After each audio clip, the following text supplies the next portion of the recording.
Seruput kopi dulu, Lur. Akhirnya ada momen yang bikin dunia sedikit lega. Setelah perang panjang yang bikin langit Ukraina penuh drone dan rudal, dan perbatasan Rusia terus panas siang malam, kini muncul kabar gencatan senjata selama 3 hari. Walaupun cuma sementara, banyak orang langsung bertanya, apakah ini awal perdamaian yang sesungguhnya? Karena jujur saja, Lur, perang antara Rusia dan Ukraina bukan lagi perang biasa. Ini sudah berubah jadi perang modern paling besar dalam beberapa dekade terakhir.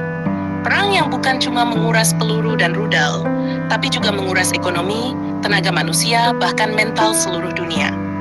Selama bertahun-tahun konflik berlangsung, kedua pihak terus saling serang menggunakan teknologi militer modern.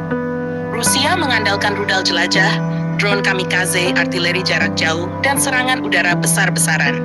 Sementara Ukraina bertahan menggunakan sistem pertahanan udara barat, drone FPV murah, HIMARS, sampai rudal anti-tank modern.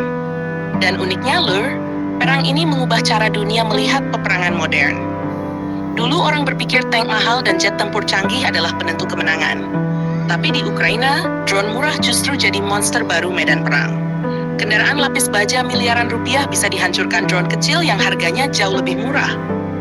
Bahkan parit-parit perang mulai muncul lagi seperti Perang Dunia dulu, tapi dipadukan dengan teknologi AI, satelit, dan pengintaian real-time. Itulah kenapa banyak negara sekarang memperhatikan perang ini sangat serius. Termasuk negara-negara Asia seperti Indonesia, Turki, Korea Selatan, Cina, Jepang, sampai India. Semua belajar bagaimana perang modern berubah total. Nah, Lur, sekarang muncul pertanyaan besar.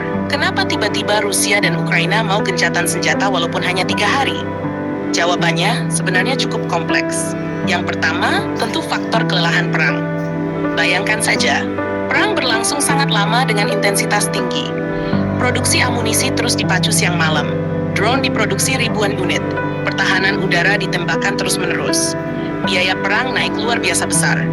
Rusia memang punya industri militer besar dan stok senjata yang banyak.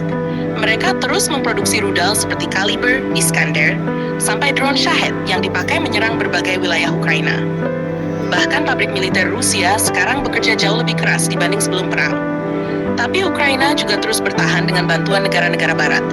Mereka mendapat sistem Patriot, NASAMS, Iris-T, tank Leopard, Bradley, hingga dukungan intelijen satelit modern.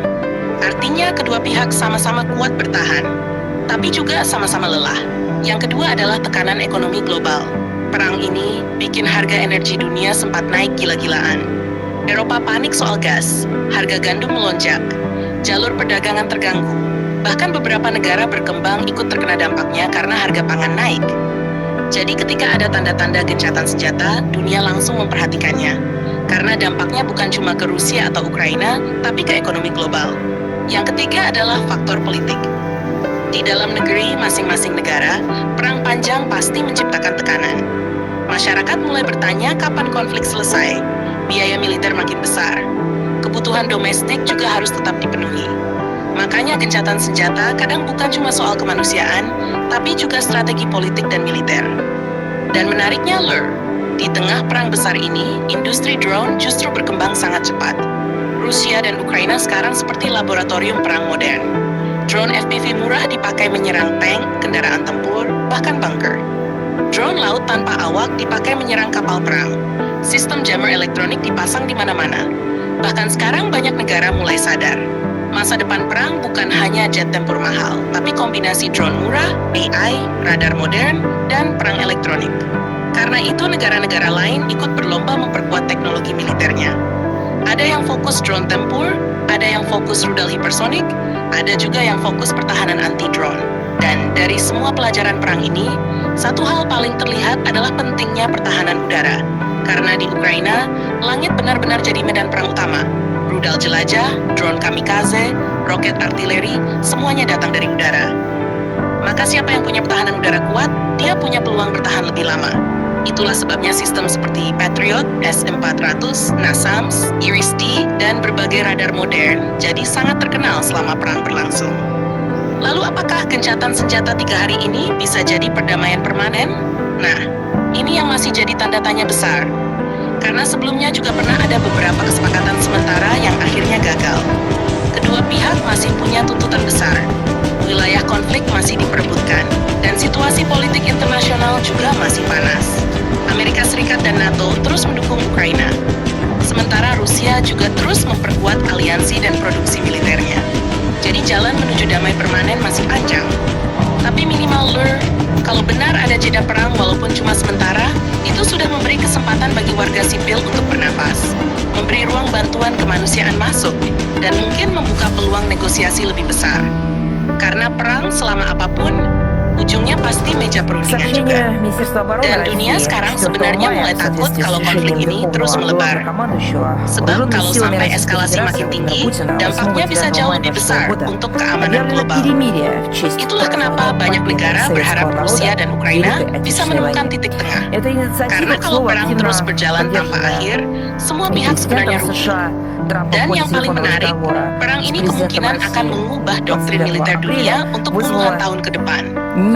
Dari penggunaan drone massal, perang elektronik, pertahanan udara berlapis, sampai pentingnya produksi senjata dalam jumlah besar. Jadi walaupun dunia berharap damai, militer global justru sekarang belajar sangat banyak dari konflik ini. Kita lihat saja, apakah gencatan senjata ini benar-benar jadi awal menuju perdamaian, atau cuma jeda sebelum perang kembali memanas? Jangan lupa subscribe, like, dan komen di bawah sambil ngopi. Попытался объявить о начале некого перемирия в ночь с 5 на 6 мая. И нет никаких сомнений в том, что этот шаг продиктован не только попыткой, медийно перебить тему объявленного России режима тишины по случаю Дня Победы наперед с 8 по 9 мая, но и реально тяжелым положением ВСУ на фронте. Киевскому режиму крайне нужна передышка для их перегруппировки и подготовки к продолжению боевых действий и террористических актов. У нас не было иллюзий относительно договороспособности киевского режима. У Зеленского слова вновь разошлись с реальными делами. Якобы введенный им режим прекращения огня никто из боевиков ВСУ соблюдать, как вы видите, и не собирался. Всем давно очевидно, что Зеленский не стремится к миру, а насколько нам известно, никакого приказа о прекращении огня он вообще не отдавал. Все это кровавый пиар. Хотелось бы также подчеркнуть, что вооруженные силы России продолжат решительно пресекать любые вооруженные провокации киевского режима. Мы рекомендуем крайне внимательно отнестись к заявлению Министерства обороны от 4 мая о перемирии ко Дню Победы и последствиях для Киева в случае его нарушения. Я еще раз обращу внимание на тот комментарий и те материалы, которые были опубликованы накануне на сайте Министерства иностранных дел, которые сообщают о том, что зарубежные дипломатические миссии и представительства международных организаций, аккредитованные при Министерстве иностранных дел в нашей стране, в России, были